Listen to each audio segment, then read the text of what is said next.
साहेब आमचं दैवतच जाणार शेवटपर्यंत, आमच्या घरच्यांमध्ये पण राहणार. आम्ही वेळ काळ बघितला नाही, रात्रीचे पण आम्ही कोणाचे 2 वाजता फोन आले हॉस्पिटलला जायचं, गेलेलो आहे, पोलीस स्टेशनला गेलेलो आहे. आम्ही का गेलो? पक्ष संघटना वाढते त्यामुळे. कारण यांची वागणूक बरोबर नव्हती, टॉर्चरिंग करत होते विभागातले पदाधिकारी. हे किल्लेदार आणि आता जे उभे आहेत यशवंत किल्लेदार, मनीष चव्हाण, हे लोकांनी खूप त्रास दिला कार्यकर्त्यांना. मग मी राजीनामा दिला होता. कार्यकर्ते वाढले पाहिजे, निवडणूक लढवली तरच कार्यकर्ते येतात, कार्यकर्त्यांमध्ये उत्साह असतो. भले आरोप 5 वर्ष ते कार्यकर्ते आपल्याशी काम करत राहतात. कसं फील करताय राजीनामा दिलाय? जरा वाईट वाटते, कारण मी 2006 पासून संघटनेची स्थापना झाली तेव्हापासून मी पक्षामध्ये कार्यरत होतो. पक्षाने भरभरून दिलं मला प्रेम, राजसाहेबांनी, अमित साहेबांनी, वहिनीने. पण आता वाईट वाटते, कारण स्थानिक पद्धतीवर ज्या शाखा आहेत, विभाग आहेत, इथे जी वागणूक दिली जाते कार्यकर्त्यांना म्हणा, पदाधिकाऱ्यांना म्हणा, त्यामुळे मी हा निर्णय घेतलेला आहे राजीनामा देण्याचा. मी स्थापने झाल्यानंतर आमची तिकडे नेमणूक झाली शाखाध्यक्ष म्हणून, तेव्हा कोण यायला तयार नव्हते. आम्ही घराघरात जाऊन कार्यकर्ते जमा केले. महिला शाखाध्यक्ष सुद्धा कोण व्हायला तयार नव्हतं, पण आम्ही ते संगीता पराडकर आमचे रिलेशनमध्ये होते, त्यांना. कुठल्या पदावर होता? थोडं सविस्तर सांगा. आता मी सध्या अमित साहेबांच्या नेतृत्वाखाली केंद्रीय समिती आहे शाखाध्यक्षांची, त्याचा सदस्य होतो. 2 वर्षापूर्वी मी शाखाध्यक्षाचा राजीनामा दिला होता, कारण यांची वागणूक बरोबर नव्हती, टॉर्चरिंग करत होते विभागातले पदाधिकारी. हे किल्लेदार आणि आता जे उभे आहेत यशवंत किल्लेदार, मनीष चव्हाण, हे लोकांनी खूप त्रास दिला कार्यकर्त्यांना. मग मी राजीनामा दिला होता. आता मी अमित साहेबांच्या नेतृत्वाखाली आहे म्हणून मी त्या पदावर गेलो, मान्य केलं. ठीक आहे, आपल्याला काम पक्षाचं करायचंच आहे, संघटना बांधायची, आणि संघटना बांधण्यासाठीच मी हे सगळं काम करत आलो. स्थापनेनंतर जी निवडणूक पहिली झाली, त्या निवडणुकीत आमचे शाखाध्यक्ष पराडकर यांना तिकीट दिलं. त्या तिकीट दिल्यानंतर जे कार्यकर्ते होते त्वेषाने काम करत होते, उत्साहात काम करत होते. त्याचा परिणाम असा झाला, जे प्रस्थापित होते इकडे ते पडले आणि काँग्रेसची सीट आली. काँग्रेसची सीट आल्यानंतर आम्ही काम करत राहिलो, सगळं झालं. 2012 साली जो लेडीज वॉर्ड होता, महिला राखीव होता, तो अचानकपणे पुरुष विभाग झाला. पुरुष विभाग झाल्यानंतर साहेबांनी मला तिकीट दिली. माझा जो वॉर्ड आहे हा मुस्लिम, ख्रिश्चन बहुसंख्येने इथे राहतात, पारसी राहतात, सिंधी राहतात. त्यामुळे इथे मराठी मतदार, मराठी नागरिक इथे फार कमी आहेत. पण तरी मी त्यावेळेस समाधान सरवणकर हे काँग्रेसमधनं उभे होते, यांचा पराभव, निसट्टा पराभव झाला, ठीक आहे, पण माझा विजय झाला त्याच्यामध्ये. आणि त्याच्यानंतर काम करत करत करत आम्ही आलो, संघटनेचे कार्यकर्ते वाढवले, विभागमध्ये वाढवले, दादर माहीममध्ये एक नाव बनवलं मनसेचं. आणि त्याच्यानंतर 2017 साली जेव्हा महिला विभाग राखीव झाला, जेंट्स सोडून, पुरुष सोडून, तर तेव्हा आम्हाला राजसाहेबांनी पुन्हा एकदा बोलवून की बाबा तुझं काम आहे, तुझ्या मिसेसला उभी कर, तुझ्या बायकोला उभी कर इथे. ती तयार होत नव्हती राजकारणामध्ये, ती काम करायची पक्षाचं, पण तिला निवडणुकीत उभं राहायचा रस नव्हता. पण आम्ही तयार केलं आणि उभं केलं. फक्त 400-450 मतांनी तेव्हा तिचा पराभव झाला. आणि तेव्हा हेच 2 उमेदवार होते. आता जे उमेदवार आहेत, शीतल गंभीर जी भाजपमधनं उभी आहे, आणि वैशाली पाटणकर जी आता शिवसेनेमधनं उभी आहे. प्रामुख्याने दोघांमध्येच आता रेस आहे निवडणुकीमध्ये. तर तेच होते आणि त्यांना पण तशीच मतं पडली होती तेव्हा सुद्धा. पण आमची मतं, आम्ही जिंकणाऱ्या अवस्थेत होतो. पण आमच्याच एका पदाधिकाऱ्यांनी तेव्हा साहेबांना तोंडावर सांगितलं होतं की मी ह्यांचं काम करणार नाही म्हणून. आणि असं असताना पण आम्ही काम केलं, कार्यकर्त्यांनी काम केलं आणि निवडणुकीत हरलं त्याबद्दल काही ना कोणतरी जिंकणारच आहे. तरी आम्ही काम करत होतो. काम करत असताना पक्षाने आमची बाजू धरली नाही. पक्षाने त्यांनाच पदं दिली, वरिष्ठ पदं दिली. आम्ही होतो शाखाध्यक्ष, पण त्यांना का दिली असं कार्यकर्त्यांनी विचारायला गेले तर काही आम्हाला जबाब मिळाला नाही. तरी कार्यकर्त्यांना आम्ही शांत केलं. ठीक आहे, पक्ष आपल्याला वाढवायचा आहे, ज्या चुका झाल्या आपल्याला सुधारायच्या, या दृष्टीने आम्ही काम करत आलो, आतापर्यंत काम केलं. पण आता सुद्धा अशी परिस्थिती आहे की आम्हाला बाजूलाच केल्यासारखं करतायत. अपमानास्पद वागणूक दिली जाते, कार्यकर्त्यांना बोलवत नाहीये, कार्यकर्त्यांना फोन केले जात नाही. निवडणुकीसाठी कसं करायला लागते, कोण नाराज असेल तर घरी जायला लागते, बोलवायला लागते त्यांना. असं काही केलेलं नाही, कार्यकर्त्यांना नाराज आहेत. त्यामुळे कार्यकर्त्यांनी मला सांगितलं, साहेब तुम्ही आता इथे राहू नका, आपल्याला जिथे जेव्हा पक्षात मान मिळेल आणि काम करण्याची संधी मिळेल त्या पक्षात आपण सगळे जाऊया. बरेचसे गटाध्यक्ष उपशाखाध्यक्ष मला 2-3 दिवस भेटतायत, त्यामुळे मी हा निर्णय घेतला. दुसरा प्रश्न असा आहे, दादर माहीम वरळी हा भाग जो आहे, ठाकरेंचा बालेकिल्ला म्हणून ओळखला जातो. बरोबर. तुम्हाला मी का यादी वाचून दाखवतो. मनसेचे संतोष दुरी यांच्या पक्षप्रवेशाच्या पूर्वी एकंदरीत हेमंत कांबळे प्रवक्ते आहेत, त्यांनी राजीनामा दिला. बरोबर. सरचिटणीस राधाकृष्ण रुंदे यांनी शिवसेना सिंधुदुर्गात बरोबर.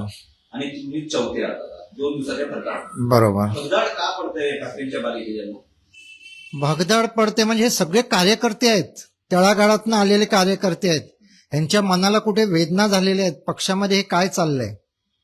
आज संघटनेने जिथे आपला बालेकिल्ला आहे, एक एक सीट निवडणुकीला उभे, पुढे पक्ष चालणार कसा, कार्यकर्त्यांना पुढे घेऊन जाणार कसा. निवडणुकीनंतर हे सगळे विसरणार, कार्यकर्त्यांना कोण बघणार.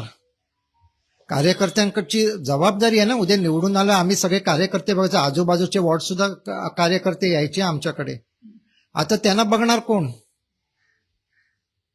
ही परिस्थिती आहे. म्हणून मला वेदना होत आहेत की ह्या सीट दिल्या गेल्या का नाहीत. 2 मध्ये 1 तरी द्यायला पाहिजे होती, माहीम मध्ये 1 द्यायला पाहिजे होती, दादरला 1 दिली, प्रभादेवीत 1 द्यायला पाहिजे, 194 द्यायला पाहिजे होती, 190 जिथे नगरसेवक नाही, 2 विभागात नगरसेवक नव्हते तिथे तरी द्यायला पाहिजे होती. आणि आमचं मुस्लिम म्हणा, ख्रिश्चन म्हणा, सर्व धर्मामध्ये आमचं काम आहे की मला सीट द्या, पण असं नाहीये. मनसेचं काम आहे इथे. मला त्या वेदनेत मला सीट मिळाली नाहीये म्हणून मी बाहेर पडतोय असं नाही. मी आतापर्यंत असं काम करत आलेलो आहे. सीट पाहिजेच असं नाही. पहिली पण निवडणूक पराडकर म्हणून माझ्या मिसेसला नव्हती, पराडकरसाठीच आम्ही मागितली. का मागितली की पक्ष संघटना पुढे वाढायला पाहिजे, कार्यकर्ते वाढले पाहिजे. निवडणूक लढवली तरच कार्यकर्ते येतात, कार्यकर्त्यांमध्ये उत्साह असतो.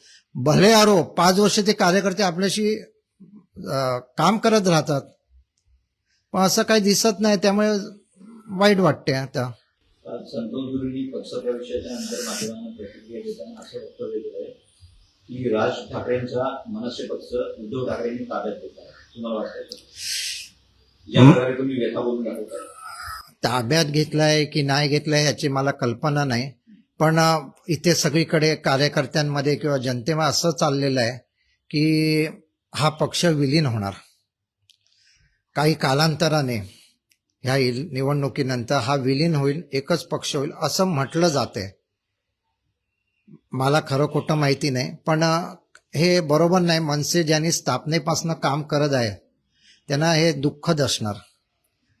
भले हरो 0 सीट येऊन दे, पण अजूनही पक्षाची ताकद मजबूत आहे आणि ती मजबूत राहावी असंच मला वाटत होतं. पण हे असं व्हायला लागलं, त्यामुळे हे सगळे बाहेर पडायला लागले. म्हणजे तुम्हाला असं म्हणायचं आहे की राज ठाकरेंनी शिवसेनेसोबत जायला नको होतं?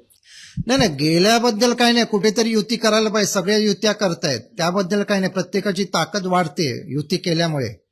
पण आमच्या पदरात जास्तीत जास्त सीट कशा येतील आणि जिथे आमचं बालेकिल्ला आहे तिथे यायला पाहिजे ना. ज्या सीट येणार नाहीत त्या तुम्ही लढवतायत त्याला काय अर्थ नाहीये. ज्या येणाऱ्या सीट आहेत तिथे लढल्या गेल्या पाहिजे ना. आणि जिथे नगरसेवक पण नाहीत, आता आमच्या इथे नगरसेवकच नाहीत. शिवसेनेचा किती वर्ष, 15 वर्ष, तुम्ही ती सीट तुम्ही त्यांना देतायत, बरोबर नाही वाटत. तुम्ही जी व्यथा बोलून दाखवताय जवळपास संतोष दुरींचा सूर तुमचा आहे, कारण की त्यांनी पण म्हटलंय काल माध्यमांना प्रतिक्रिया देताना की मनसेने पडेल अशा सीट्स दिल्या गेल्या, असा सूट तुमचा पण आहे. पडेल असं नाही, पडेल वगैरे ते नंतर कळेल निवडणुकीनंतर. पण ज्या सीट आमच्या सी कॅटेगरीतल्या असतात किंवा बी कॅटेगरीतल्या असतात युतीमध्ये येतील असं वाटते, पण त्या सीट त्या दिलेल्या आहेत त्यांना. ए कॅटेगरीच्या सीट ज्या त्यांनी बंडखोरी करून तो गेलाच ना तिथे, त्याची पण ताकद आहेच. तीच जर सीट ठेवली असती तर ती सीट सुद्धा येण्याचं म्हणजे 16 तारखेला कळेलच. जास्ती संधी असते. आज जिथे नगरसेवक नाहीत तिथे द्या ना तुम्ही. दोन्ही पार्टीचे कार्यकर्ते काम करतात नगरसेवक निवडून येण्यासाठी. माहीम म्हटलं तर इथलं नेतृत्व नितीन सरदेसाईंकडे आहे किंवा फिरतीवरती ते बाजू मांडतात. तुमचं काही बोलणं झालंय स्थानिक नेतृत्वाशी? माझं काही बोलणं झालं नाही. मी स्थानिक नेतृत्वाला त्यांना 2-3 वर्ष जे होत आहे आमच्याबद्दल किंवा कार्यकर्त्यांबद्दल ती सगळी माहिती संदीप देशपांडे, किल्लेदार आणि ह्यांना देत होतो वेळोवेळी. महिला पण जात होत्या. महिलांवरती काय म्हणजे काही अन्याय होत असेल, पुरुषांवर काही अन्याय होत असेल, कार्यकर्त्यांवर ते जात होते आणि त्यांच्या कानामध्ये त्यांच्याशी बोलणं सांगत होते. संदीप देशपांडेजींना किंवा सरदेसाई साहेबांना या सगळ्यांना माहिती आहे या गोष्टी काय चालू आहे ते, पण तरी काहीच पावलं उचलली गेली नाहीत. गड ढासळत आहेत त्याची खंत आहे. नक्कीच, कारण आम्ही 2006 पासून स्थापनेपासून आहोत ना. आज आमची ताकद कमी होऊन समोरच्याची वाढते आहे. वेदना आहेच ना मनात. आम्ही वेळ काळ बघितला नाही रात्रीचे, पण आम्ही कोणाचे 2 वाजता फोन आले हॉस्पिटलला जायचं गेलेलो आहे, पोलीस स्टेशनला गेलेलो आहे. आम्ही का गेलो? पक्ष संघटना वाढते त्यामुळे. लोकांशी संपर्क, गणपती प्रत्येक घरोघरी गणपती असतात तिथे जातो आम्ही. जवळजवळ 300-350 गणपती आम्ही 10 दिवसात करतो घरोघरीचे. का करतो? संबंध वाढतात, लोकांमध्ये आपुलकी वाढते. असे विविध आम्ही कार्यक्रम करत होतो. वृक्षारोपण आहे, कितीतरी कार्यक्रम आम्ही करतो. नाही असं नाही पक्ष संघटना वाढवणे, पण आता दुःख वाटते ना एकदम. तुम्ही महाराष्ट्र टाइम्सवरती लाईव्ह आहात, तुम्ही येथेच झालेला दिसताय, डोळ्यांमध्ये त्याच्या वेदना दिसतात. राज ठाकरेंसोबत थेट मन की बात करायची असेल करू शकता, बोलू शकता ते त्यांच्यासोबत संवाद साधू. आता काय बोलण्याचं, मी राजीनामा दिलेला आहे साहेबांबरोबर, साहेबांशी. साहेब आमचं दैवतच जाणार शेवटपर्यंत, आमच्या घरच्यांमध्ये पण राहणार असं आहे. आणखी काही बोलायचं? काय नाही, बस झालं. शेवटचा जय महाराष्ट्र करा. जय महाराष्ट्र. काय भावना वगैरे बोलायची? काय भावना बोलणार आता? सामान्य माणसाची किंवा कार्यकर्त्याची भावना समजून घ्या. कार्यकर्त्यांच्या भावना ह्याच आहेत. सगळ्यांच्या डोळ्यात पाणी आज. ही पोरं लहान लहान होती सगळी संघटनेत आलेली.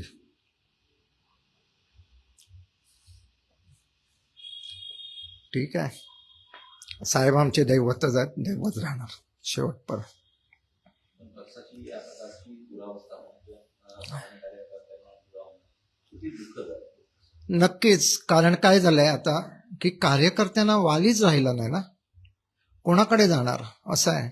ऐकलं जात नाही. शिवतीर्थापर्यंत पोहोचूच शकत नाहीत ना. हे काम शिवतीर्थाचं नाही, राजसाहेबांचं नाही हे काम. हे विभागीय जे नेते असतात, विभाग प्रमुख वगैरे असतात, त्यांनी सांभाळला पाहिजे ना. हा माझा, हा तुझा नाही करायचा, हा पक्षाचा आहे. आमची ओळख काय झाली कार्यकर्त्यांची? राजसाहेबांमुळे झाली ना. आम्ही कोण होतो? मी आधी शिवसेनेत काम करत होतो. मी 85 पासून बाळासाहेबांचा शिवसैनिक आहे. आज किती कार्यकर्ते सकाळपासून नुसते फोन करते, त्यांना कळलंय राजीनामा दिला, आम्ही तुमच्या बरोबर आहोत म्हणून. राज ठाकरेंसोबत नसण्याची आता खंत व्यक्त करते. नक्कीच, नक्कीच, कारण ते आमचं दैवतच आहे, राहील.